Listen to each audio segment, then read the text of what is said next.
अधूरा smart kitchen appliances from कुचीना।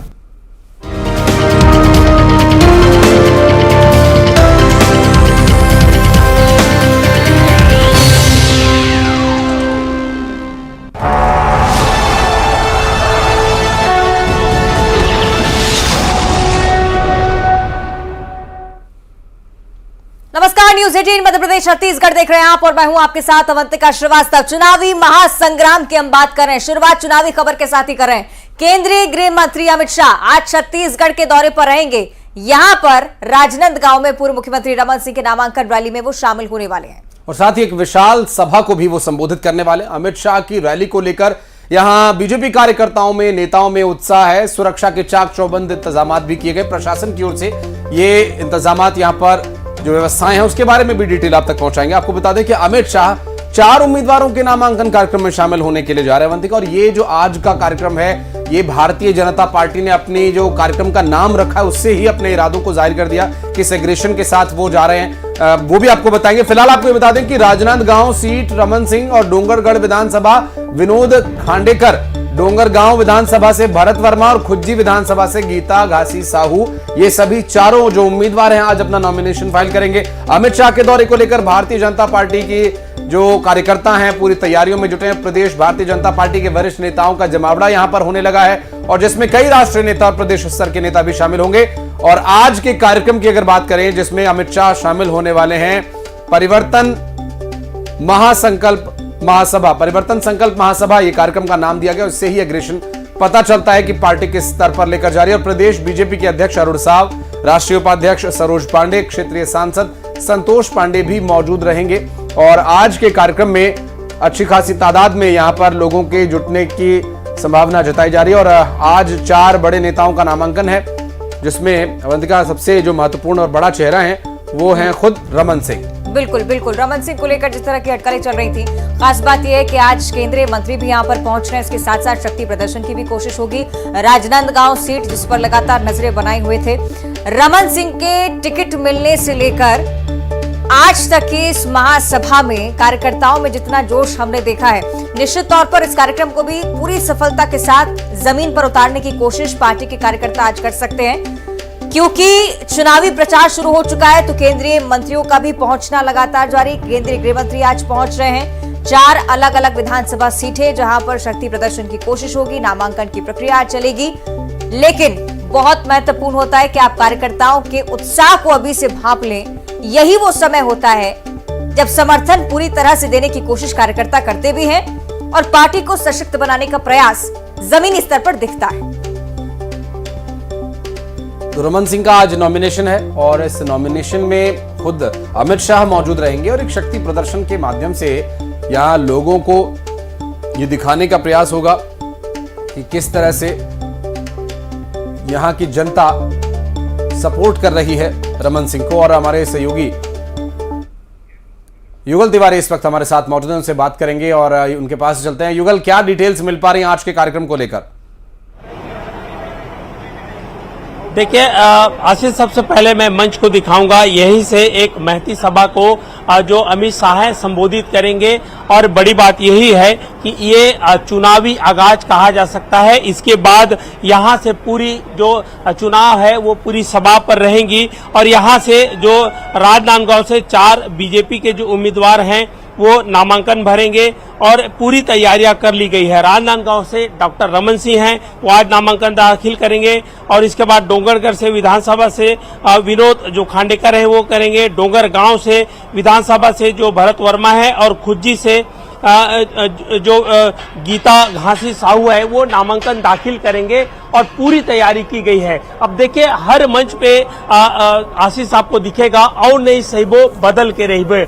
BJP ने ये टैग लाइन दिया है, इस चुनाव में एक नारा दिया है, राज्य सरकार को हटाने और उनके खिलाफ एक विशेष मुहिम चलाने के लिए इस तरह से जो टैग लाइन है वो दिया गया है। और आज की जो सभा होगी उसमें अजय जामवाल, ओम माथुर, प्रदेश अध्यक्ष अरुण साव सहित उसके अलावा सरोज पांडे जो सांसद है वो, इसके अलावा तमाम बीजेपी के बड़े नेता हैं वो राजनांदगांव आएंगे और पूर्व मुख्यमंत्री डॉक्टर रमन सिंह यहां से सभा होगी, उसके बाद एक रैली जाएगी और कलेक्ट्रेट में जाकर के अपना नामांकन है वो भरेंगे। ठीक आप कह रहे हैं ये कि बड़े नेताओं की मौजूदगी रहेगी, लेकिन खासतौर पर छत्तीसगढ़ की जब हम बात करते हैं और केंद्रीय गृह मंत्री अमित शाह का फोकस अगर आप चुनावी ऐलान से पहले भी देखें, लगातार छत्तीसगढ़ के दौरे पर आते रहे। रमन सिंह एक महत्वपूर्ण नाम जिन पर आज भी निगाहें टिकी होने वाली हैं।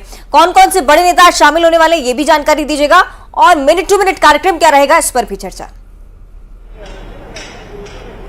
जी बिल्कुल, देखिए अगर हम बात करें कि बीजेपी, हालांकि पूर्व मुख्यमंत्री डॉक्टर रमन सिंह एक कद्दावर नेता हैं, बड़ा हाई प्रोफाइल सीट है, तो यहां से वो जिस तरह से अब अमित शाह आ रहे हैं तो उसको हल्के में कोई भी चुनाव को बिल्कुल नहीं रह रहे हैं और 12:20 पर अमित शाह यहां पर पहुंचेंगे, महती सभा को संबोधित करेंगे। जब अमित शाह यहां से रवाना होंगे रायपुर के लिए, उसके बाद जो है ये रैली है वो निकलेगी और तमाम 4 विधानसभा के कार्यकर्ता हैं, पदाधिकारी हैं, वो आएंगे और इस कार्यक्रम में मुख्य रूप से अजय जामवाल है वो शामिल होंगे, छत्तीसगढ़ के प्रभारी ओम माथुर हैं शामिल होंगे और इसके साथ साथ प्रदेश अध्यक्ष अरुण शाह है वो भी यहां पर शिरकत करेंगे, शामिल होंगे। तो ये कहा जा सकता है प्रदेश के और भी विधानसभा क्षेत्रों से बड़े नेता हैं वो यहां पर आएंगे और इस सभा में शामिल होंगे। बड़ी बात ये कही जा सकती है कि जिस 85 उम्मीदवारों का सीट उम्मीदवारों की घोषणा हो चुकी है और बीजेपी ने पूरी ताकत झोंक दिया है। अमित शाह की दौरे की बात करें तो 70 दिनों के भीतर ये चौथा अमित शाह का दौरा है, जो 4 बार जो छत्तीसगढ़ आ चुके हैं। ये आज के अगर जोड़ा जाए तो बार बार छत्तीसगढ़ की रणनीति अमित शाह खुद तय कर रहे हैं और जिस तरह से बीजेपी उसी रणनीति के बारे में युगल एक सवाल रहेगा मेरा। जिस रणनीति का जिक्र आप कर रहे हैं अमित शाह के, उसी रणनीति का एक सवाल रहेगा जो आज का नॉमिनेशन फाइलिंग का कार्यक्रम है। क्या कोई रोड शो आयोजित किया गया है, कोई रैली होगी या फिर ये इसी मंच पर हुंकार भरेंगे नेता? नॉमिनेशन का क्या अभी प्लान है, किस तरह से और कहां जाने वाले हैं नेता? जी देखिए, पहले ये मंच ही है, मंच की स्थिति आप देख लीजिए, एक मंच बना हुआ है। इस मंच पर अमित शाह आएंगे, तमाम बड़े नेता रहेंगे, वो 4 उम्मीदवार भी इस मंच में रहेंगे और काफी संख्या में हजारों की जो सीटिंग व्यवस्था है वो यहाँ पर की गई है और उसके बाद यहाँ से अमित शाह का जो कार्यक्रम है वो संपन्न होगा, जो उद्बोधन है समाप्त होगा। उसके बाद यहाँ से एक रैली निकलेगी और पूरी रैली है उसे आप रोड शो भी कह सकते हैं और रोड शो इसलिए कि तमाम जो बड़े नेता हैं उसमें शामिल होंगे। नामांकन दाखिल करने के लिए सभी 4 प्रत्याशी जाएंगे और डॉक्टर रमन सिंह भी खुद उस पर मौजूद रहेंगे। नामांकन दाखिल होगा और एक जो है पूरी तरह से चुनावी आगाज राजनांदगांव से होगा। पूरी ताकत बीजेपी यहां पर झोंकी है। पूरे प्रदेश में कमोबेश आज के बाद से जो चुनावी प्रचार है वो काफी तेज हो जाएंगी। जी बहुत शुक्रिया आपका जानकारी देने के लिए युगल, और आगे भी डिटेल्स आपसे लेते रहेंगे चूंकि कार्यक्रम अब से कुछ देर में शुरू होगा, फिर लौटेंगे आपके पास। बहुत शुक्रिया। और बढ़ते हैं आगे। जगदलपुर सीट पर पेंच फंसा हुआ है। कांग्रेस हाईकमान तय नहीं कर पा रहा है कि बस्तर की 11 सीटों पर जो कि नाम ऐलान हो चुके हैं और अभी आगे कैसे किया जाना है ये रणनीति का हिस्सा रहेगा। वहीं जगदलपुर सीट पर नाम को लेकर पेंच अभी भी फंसा हुआ है। प्रबल दावेदारों की अगर आप बात करें तो मलकीत सिंह गेदू पहले नंबर पर नजर आते हैं। दूसरे दावेदार पूर्व महापौर जतिन जायसवाल हैं। आज शाम तक किसी एक नाम पर मुहर लग सकती है, इस तरह की संभावनाएं हैं। जगदलपुर की सीट पर हम बात करें जहां पर अभी भी ऐसी स्थिति है कि संशय बरकरार नजर आता है। कुछ अन्य सीटें जिन पर नामों का ऐलान हो चुका था। फिलहाल समझ लेते हैं स्थिति। सहयोगी श्रीनिवास नायडू हमारे साथ जुड़ रहे हैं। श्रीनिवास, क्या कुछ स्थिति अभी तक स्पष्ट हो पाई इस सीट को लेकर? देखिए, जगदलपुर जो सामान्य सीट है, अनारक्षित सीट है, इस सीट को लेकर कांग्रेस पार्टी अब तक नाम तय नहीं कर पा रही है क्योंकि 11 जो सीट है बस्तर की वो सभी पे नाम तय हो चुका है। लेकिन जगदलपुर जो अनारक्षित सीट है, इस सीट को लेकर लगातार पार्टी मंथन कर रही, विचार कर रही है। इस सीट में सबसे प्रबल दावेदार के नाम अगर आ रहा है तो मलकीत सिंह गैदू का नाम आ रहा है। दूसरे नंबर पर पूर्व महापौर जतिन जायसवाल। इन दोनों नामों को लेकर पार्टी तय नहीं कर पा रही है कि किसी एक नाम पर मोहर लगे, क्योंकि 20 तारीख तक नामांकन दाखिल करना है तो आज देर शाम तक किसी एक नाम पर मुहर लगने की बात की जा रही है।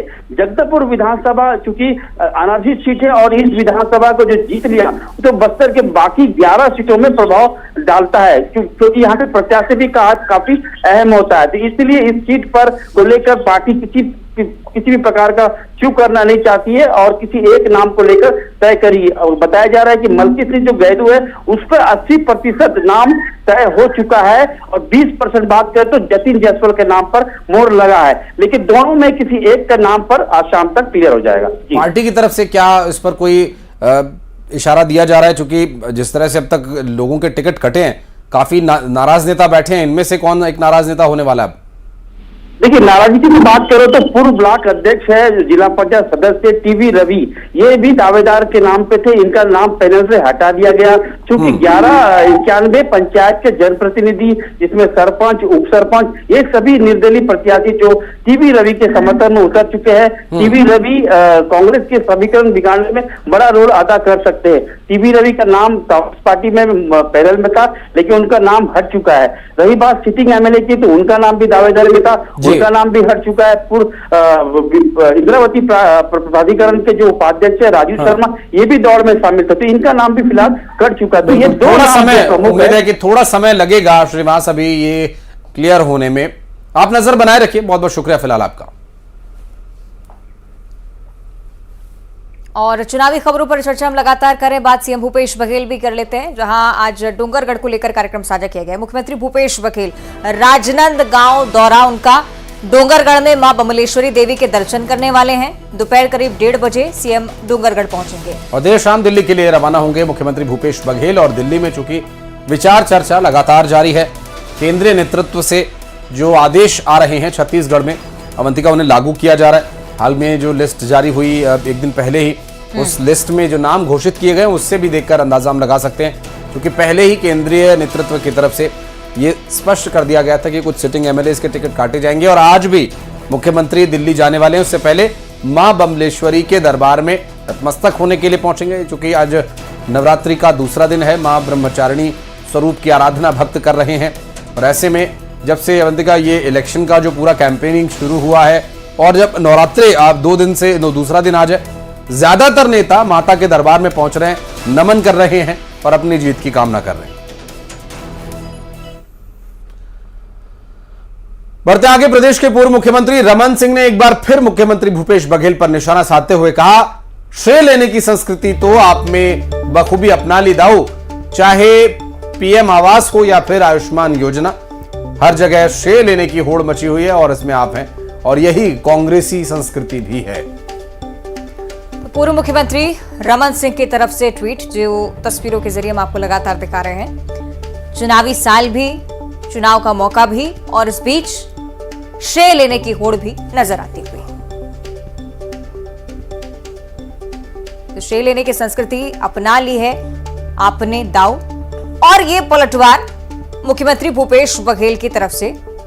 जन्मदिन मनाए डॉक्टर साहब, लिखा है आप अपना जन्मदिन मनाएं। इस पर कभी और बात होगी, क्योंकि बात सियासी है, निकलेगी तो दूर तलक जाएगी।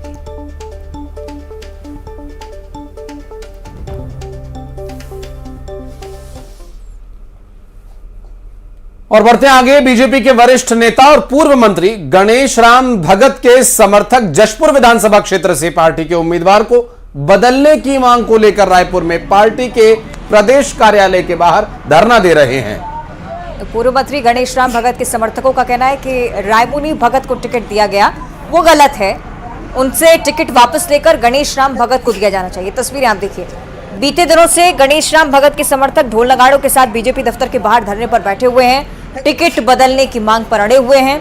बीजेपी ने जशपुर सीट, जो कि अनुसूचित जनजाति उम्मीदवारों के लिए सुरक्षित है, वहां से जशपुर जिला पंचायत की महिला सदस्य रायमुनि भगत को मैदान में उतारा है। तस्वीरें आप देखिए प्रदर्शन की भी। उनकी उम्मीदवारी से नाखुश बीजेपी कार्यकर्ता और 5 बार के पूर्व विधायक गणेश राम भगत के समर्थन में ये भीड़ जुटी हुई है। जैसे पार्टी की गुटबाजी भी दिखाई दे रही है, विपक्षियों को निशाना साधने का मौका मिल रहा है। और यहाँ शुद्ध देसी भाषा में लिखा है प्रत्याशी बदलो। और ये बीजेपी दफ्तर के बाहर बैठे हुए वो समर्थक हैं जो कि अपने नेता के लिए यहाँ पर एकत्रित हुए हैं। हालांकि पार्टी की तरफ से तो ये भी सफाई दी गई है कि लोकतंत्र है पार्टी में। और दीपक सिंह अवंतिका हमारे सहयोगी इस वक्त हमारे साथ जुड़ गए हैं। दीपक, ये पार्टी के लोकतंत्र की स्थिति है या फिर अब बात नाराजगी और बगावत तक पहुंचने लगी है?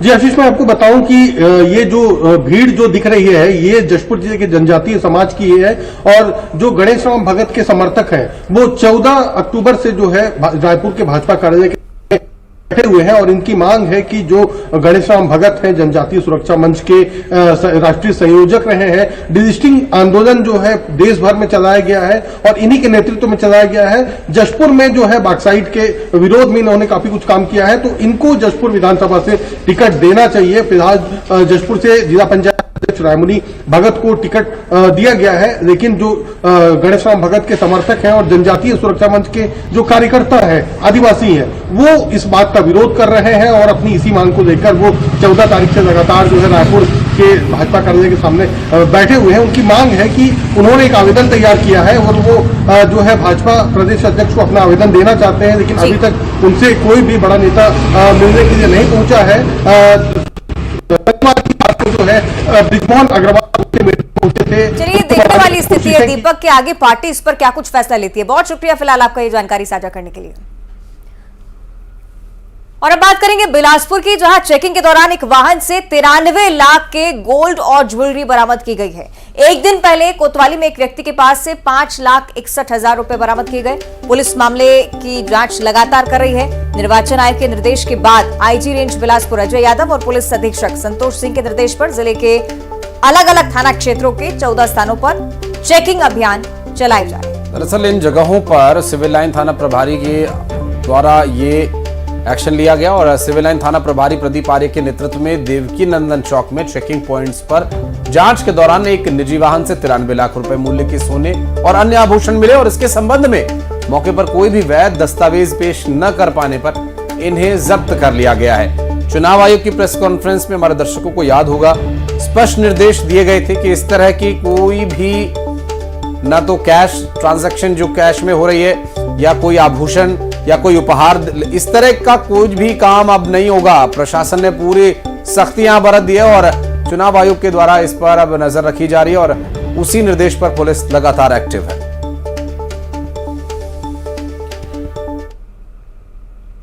बढ़ते आगे खबर पथलगांव से, जहां शहर के थाने को रसूखदारों ने, स्थानीय लोगों ने पार्किंग बना दिया है। थाने के अंदर स्थानीय लोग अपनी गाड़ियां पार्क करके चले जाते हैं, लेकिन बीते दिनों थाने से ही एक बाइक चोरी हो गई और उसके बाद इस पूरे मामले का खुलासा थाना प्रभारी के सामने हुआ। तो आपको बताएं कि बिना अनुमति यहां पर पार्किंग की जा रही थी और इसी के चलते फिलहाल पुलिस इन रसूखदारों और तमाम लोगों की गाड़ियों पर नोटिस भी चस्पा कर रही है। गाड़ी नहीं हटाने पर कार्रवाई की चेतावनी पुलिस की तरफ से दी। लगातार देखने को आ रहा है कि कोई भी व्यक्ति, खास करके थाना के क्षेत्र के रहने वाले जो आसपास के लोग हैं, वो पार्किंग के लिए थाना में 4 पहिया वाहन को, 2 पहिया वाहन को बिना थाना की जानकारी के खड़ा कर दिए रहते हैं, जिसमें पुलिस के द्वारा संज्ञान लिया गया है और इसमें नोटिस भी चिपकाई गई है और सभी को सूचना भी दिया जा रहा है कि थाना पार्किंग के लिए नहीं है, थाना में आप गाड़ी ना खड़ा करें और यदि थाना में बेवजह गाड़ियाँ खड़ी करेंगे तो उस पर कार्रवाई की जाएगी एमवी एक्ट के तहत। चलिए आगे बढ़ते हैं, जशपुर की ओर रुख करेंगे, जहां पत्थलगांव शहर में आवारा पशुओं का आतंक लगातार बढ़ता जा रहा है। पत्थलगांव शहर में 15 दिनों से एक सांड आतंक मचा रहा है। दरअसल इस सांड ने पिछले 15 दिनों में कई लोगों पर हमला कर दिया, लेकिन नगर पंचायत अब तक इस सांड पर काबू नहीं पा सकी है। आज सुबह नगर पंचायत के बिलाईटगर मोहल्ले में सांड पहुंच गया और उसने एक ही परिवार के 3 लोगों पर हमला कर दिया। सांड के हमले में पति पत्नी और एक बच्चा भी घायल हो गए और सभी घायलों को इलाज के लिए पथलगांव सिविल अस्पताल में भर्ती करा दिया गया है। तो स्थानीय लोगों ने सांड को जल्द पकड़ने की मांग की है, उसके लिए प्रशासन की टीमें काम करें, इस तरह की उम्मीद स्थानीय लोगों को भी। यहाँ ये कम से कम 2-3 जन को क्या सबको चोट लगा हुआ है, वो घायल कर दिया है सांड। एक है काला एक सांड है सबको, जिसे चोट लग रहा है, सबको घायल किया है।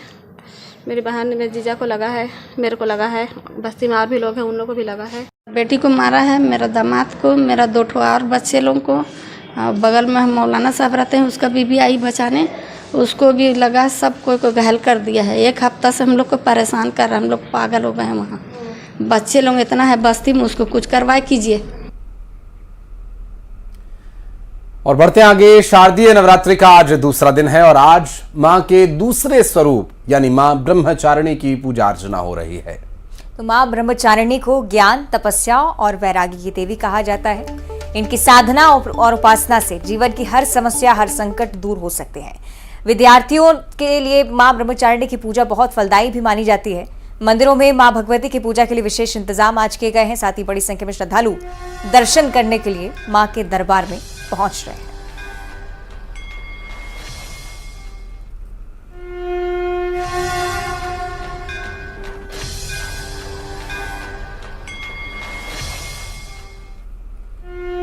ये कुछ खास तस्वीरें आज के इस खास पर्व से जुड़ी हुई आपकी टीवी स्क्रीन पर।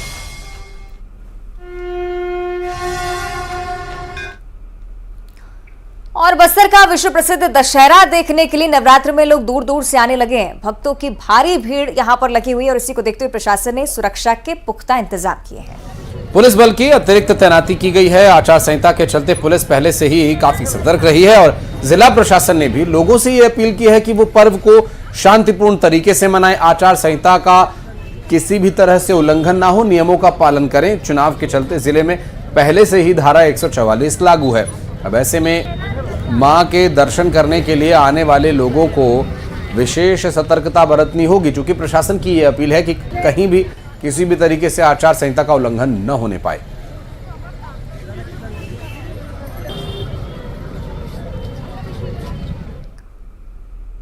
और इसी के साथ इस बुलेटिन में इतना ही। खबरों का सिलसिला आगे भी जारी है।